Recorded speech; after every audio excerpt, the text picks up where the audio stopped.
Hello matey, it's that time. The championship is back. Let's have a look at the fixtures for this upcoming weekend, and we've got the big one starting off, Middlesbrough versus Ipswich in the championship.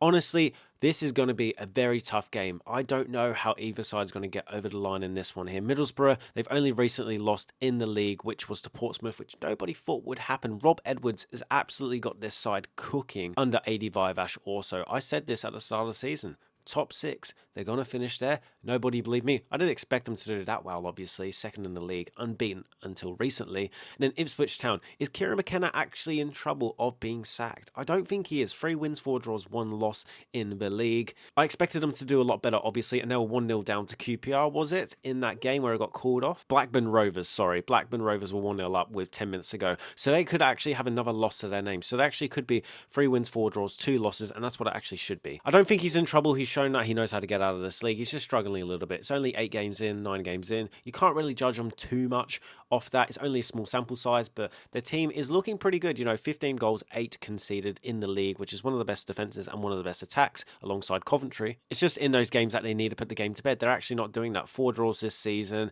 and they're not converting those draws into wins. And what I like about Middlesbrough is defensively, they're just set up. That's all they're doing so far. You know, under Michael Carrick, sometimes it would be a little bit too free-flowing. They would have too much going forward and not enough defensively, while Rob Edwards and Adi Vivash just kind of assured it at the back. They're playing that back 5 with the midfield 2, and then the 3 up front, and they just look a lot better as a team. Nobody expected Rob Edwards to do this well coming into the job, especially after Carrick. Everyone said, was it the right decision? Yeah, Carrick got them to playoff semi-finals and got them in the playoffs, and always around that sort of spot, but they never really got over the line. And Rob Edwards, could he do this with this side? I think they can. Hackney and Morris in the midfield too. They just complement each other so well. I'm going to go for a 2-2 draw between Middlesbrough and Ipswich Town. Oxford United versus Derby County. Well. The tale of 2 teams who are near the bottom of the league. You're Oxford in 22nd and Derby in 20th. I think Derby are the more surprising team just because of John Eustace. He's just a fantastic manager.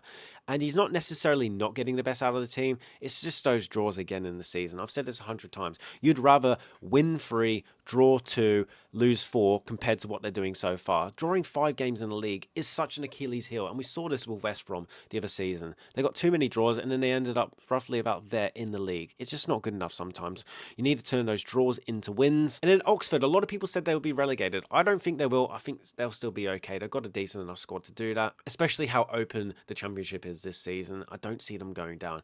You got your likes of Hull City who can still fall off a cliff. They're only 9 games into the season, so a lot to go, a lot of room to improve for Oxford. I think they can. Their home form is actually pretty good. They've drawn twice there this season against Coventry and Leicester, both 2-2 draws if I'm not wrong. And then Derby County's away form isn't necessarily the greatest. So in this game here, I'm actually going to go and back a Oxford United win. I'm going to go for a 2-1 win for Oxford. John Eustace is going to be called for his head amongst the fan base. I don't think rightfully so, but they have a reason to be annoyed with him so far this season. So I'm going to predict a 2-1 win to Oxford United. Queen's Park Rangers versus Millwall. You're talking about 2 sides who are actually in form. Millwall, they've got 2 wins, 1 loss and 2 draws in their last 5 games compared to QPR, 3 wins, 2 draws.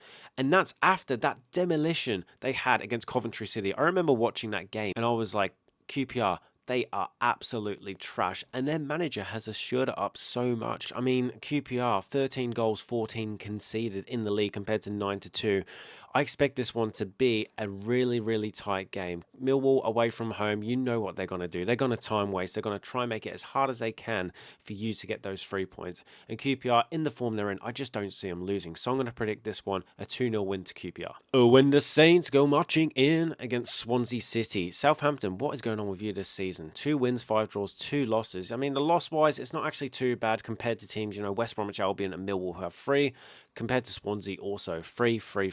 It's those draws again killing these sides this season. Same with Birmingham, 3.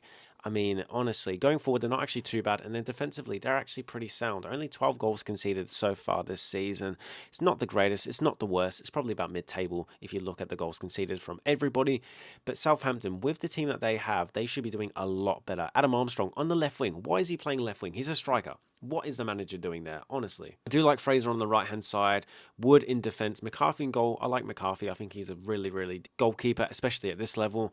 And you're looking at Swansea City. They're making the best out of a bad bunch. I think Stamenic in the midfield alongside Cullen up front, they're the two standout players for me whenever I see them play. I just think they shine above everybody else. But at the St. Mary's Stadium, this kind of screams like a 0-0 draw. I'm not going to lie to you. So that's what I'm going to predict. I'm going to predict Southampton 0, Swansea City 0. It's Birmingham versus Hull City in the league. And oh my God, you can't even separate these two, can you? 3 apiece in every single way. More goals scored by Hull City, but more goals conceded. Birmingham, I'm not really impressed by them this season, but their home form, their fans will tell you, is really good. Let's have a look at that. I mean, it looks pretty good. 2 wins, 2 draws, 0 losses. Hull City actually have a better home record, but let's have a look at the away record also. Hull City have a terrible one. They've got 0 wins, 2 draws, 2 losses. This screams of a Birmingham win, and it has to be. They have to get the ball rolling this season. A lot of people say that they will be in the automatic promotions or even in the top 6. I don't believe that, but a lot of people say that they should be there.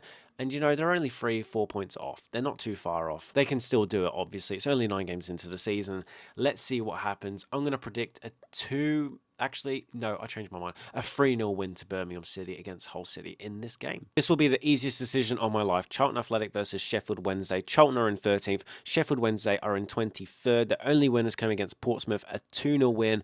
And then they recently got absolutely bitch slapped against Coventry, 5-0 Sheff Wednesday. When they played against Coventry in the first 10-15 minutes, I actually thought they were really good. I didn't really see any worry sides, but then defensively, once you start carving them open, they've got so much space in behind. It's crazy. And this Charlton team, especially with the players that they have, they're just going to have an absolute field day up front. It's a shame that Matty Gotten is actually injured for Charlton Athletic because he would bag a hat-trick in this game. He's such a good striker at this level, as I would know as a Coventry fan. So I'm going to predict a 3-0, 3-1 actually. I'm going to go 3-1 win to Charlton Athletic. Sheff Wednesday, they have their talisman in the midfield, Barry Bannon, and he's a really good player at this level. 7.4 rating, 2 assists, 2 goals so far, and he could have got a goal and assist in that Coventry game. So I think they're going to get on the score sheet, but I'm going to predict a 3-1 win to Charlton Athletic. Coventry City versus Blackburn Rovers. I'm actually going to do a match preview for this one here. So make sure you subscribe to the channel, click that subscribe button, and also turn on notifications so you don't miss that video. Norwich versus Bristol City. Norwich, they're not having a good season either. A lot of people predicted them to finish roughly around 7th to 11th this season. No one really put them in their top 6 from what I saw. Sargent up front,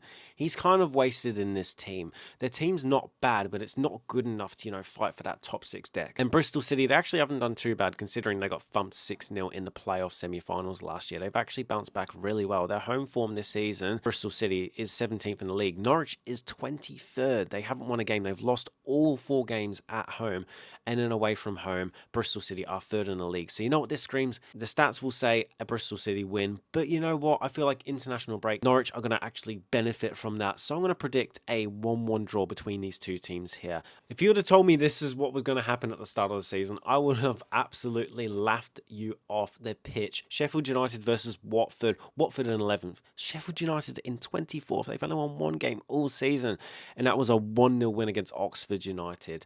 They're just terrible going forward. Gustavo Hammer in the midfield, Callum O'Hare, they were good at Coventry.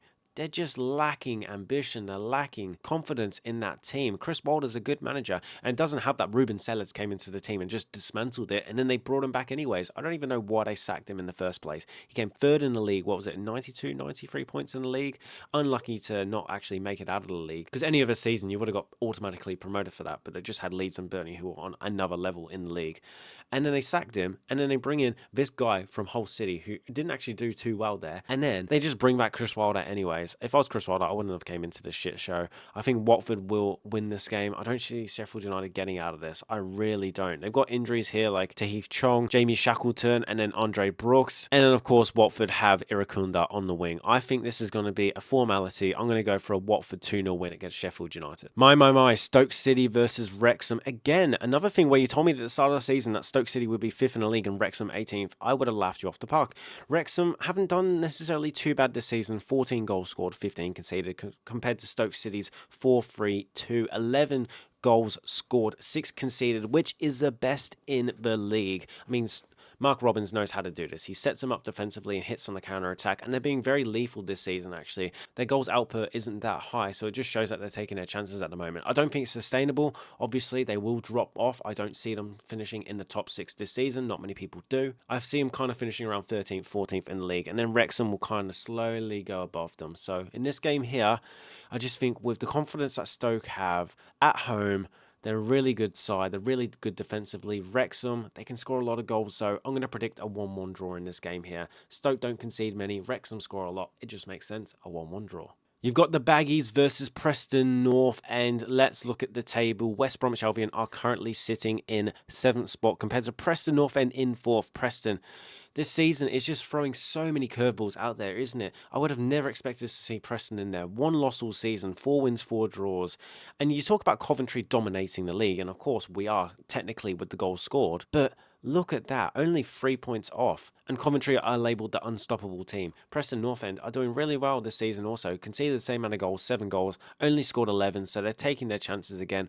West Brom doing their usual thing where they kind of score 1 goal, concede 1 goal. And what's funny here, if you look here, the home form. Preston North End is 2nd in the league and West Brom is 15th. And then comparing it to the away form, West Bromwich Albion 2nd and then Preston is 15. This game, again, screams of a draw. I'm going to predict a 1-1 draw in this game here between West Brom and North End. If West Brom get on the score sheet early, I would say in the first 25 minutes, I could see them holding out against this Preston North End side. And finishing it off, Leicester City versus Portsmouth. This is going to be an easy win for Leicester City. They're one of the best teams in the league. I'm still waiting for their points deduction because they cheated out of their way in the Championship a couple of seasons ago. 4 wins, 4 draws, 1 loss, 13 goals scored and 8 conceded compared to 8 goals scored and 9 conceded from Portsmouth. Portsmouth actually haven't done too badly this season, but I mean that 1 loss against Sheffield Wednesday, you cannot be having that as a team like Portsmouth. Giving Sheffield Wednesday their first victory of the season is just criminality. Leicester City's quality will shine in this game. You got Fatawatu on the wing. He's just absolutely immense. Daka up front also. Winks in the midfield is doing very well. He's a Premier League midfielder, isn't he, at the end of the day? Yeah, he's not as good as he used to be, but he definitely dominates in this league. Vestergaard in defence phase. Pereira at right back. That team is absolutely stacked, and there's no reason why, technically, they shouldn't finish in the top 2/top 6 this season. So I'm going to predict in this game here, it's going to be a 2-0 win to Leicester City. So that's my match previews for the round 10 of the EFL Championship. Let me know in the comments down below. Do you think I've got them right, got them wrong? Leave a like on the video if you enjoyed it. Also, if you're new to the channel, why not hit that subscribe button? I'd really appreciate it. Thanks for watching.